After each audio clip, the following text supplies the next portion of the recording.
Bupati Maluku Tengah pastikan Satgas lakukan 3T. Warga pengambil jenazah di Watludan.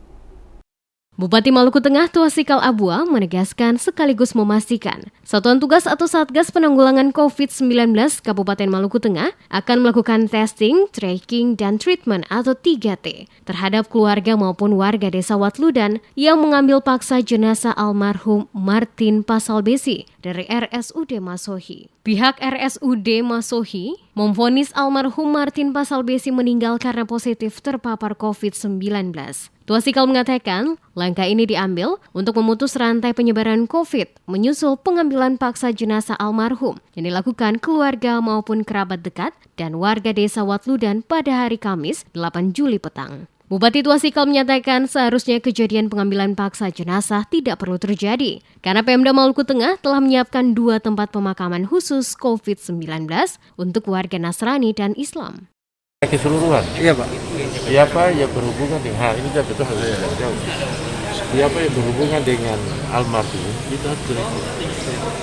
Nanti dari situlah nanti kita lihat apakah ada efek. Karena kita buktikan. Karena masyarakat mengatakan bahwa bukan COVID, ini sakit biasa.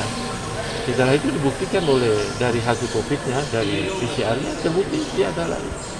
Jadi untuk tracking itu diwajibkan untuk harus supaya kita bisa mencegah. Kapan Pak? Kapan akan direncana Pak? Rencana mungkin dalam besok atau sekarang ini. Besok kita harus segera tracking. Tuasikal juga mengklarifikasi tidak benar jika pengambilan jenazah almarhum atas perintah salah satu pejabat Pemda setempat. Menurutnya, kejadian itu hanya karena salah persepsi dari keluarga dan masyarakat. Kapolres Maluku Tengah AKBP Rosita Umasugi mengatakan, pasca insiden pengambilan jenazah dan pemblokiran jalan Trans Seram, dirinya bersama Direktur RSUD Masohi, didampingi Asisten 1 Setda Maluku Tengah, turun bertemu langsung dengan keluarga almarhum Martin Pasalbesi di desa Watludan untuk melakukan klarifikasi dengan membawa dokumen hasil swab PCR yang menyatakan almarhum Martin Pasalbesi meninggal karena positif COVID-19. Mereka menganggap bahwa pasien yang kemarin meninggal itu adalah pasien yang tidak terkena COVID menurut pemahaman masyarakat, dan mereka meminta kehadiran dari gugus tugas maupun dari pemerintah daerah dan rumah sakit untuk mengklarifikasi apakah benar pasien tersebut meninggal karena COVID. Terkait dengan kejadian tersebut, kami dari kepolisian kemudian saya menghubungi Pak Bupati dan meminta kepala rumah sakit untuk hadir di lokasi didampingi Pak Asisten 1. Kita sama-sama melakukan klarifikasi kepada masyarakat, memberikan penjelasan dengan menyampaikan dokumen bahwa memang benar yang bersangkutan meninggal karena kasus COVID berdasarkan hasil tes PCR yang dilakukan oleh Rumah Sakit Maluku Tengah. Dan mereka memahami hal tersebut, namun ada beberapa hal yang disampaikan terkait dengan penanganan pasien ke depan sehingga tidak terjadi isu bahwa masyarakat yang ada di Watludan seluruhnya adalah orang yang terkonfirmasi COVID. Kami menyampaikan ada prosedur yang nantinya akan dilakukan terhadap keluarga pasien, akan dilakukan 3T, yaitu melakukan testing, kemudian tracing dan treatment apabila ditemukan pasien dari keluarga korban. Hingga dalam waktu dekat 1-2 hari ini dari Dinas Kesehatan akan mendatangi keluarga korban untuk melakukan tracing dan testing.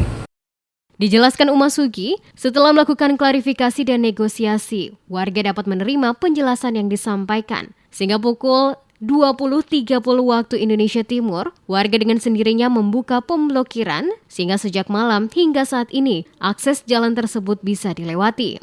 Ditambahkan Satgas akan melakukan upaya testing, tracking, dan treatment secara menyeluruh terhadap keluarga dekat dan warga yang kontak langsung dengan almarhum pasca pengambilan jenazah di RSUD Masohi dan mereka yang menghadiri acara pemakaman almarhum. Seperti diketahui, tidak terima Martin Pasalbesi meninggal karena divonis positif corona oleh medis RSUD Masohi. Keluarga dan warga desa Watludan pada Kamis 8 Juli mendatangi RSUD dan mengambil jenazah dibawa ke Watludan untuk dimakamkan. Tidak sampai di situ, warga kemudian memblokade akses jalan Trans Seram dengan cara dicor beton badan jalan. Warga juga membakar ban-ban bekas dan menebang pohon, menutupi akses jalan penghubung antar 3 kabupaten di pulau terbesar di Maluku tersebut. Aksi pemblokiran jalan tersebut berdampak arus transportasi dari dan menuju kota Masohi, Maluku Tengah lumpuh total. Aparat TNI Polri yang datang ke lokasi kejadian sempat negosiasi dengan warga, namun mereka tetap bersikeras menutup jalan tersebut.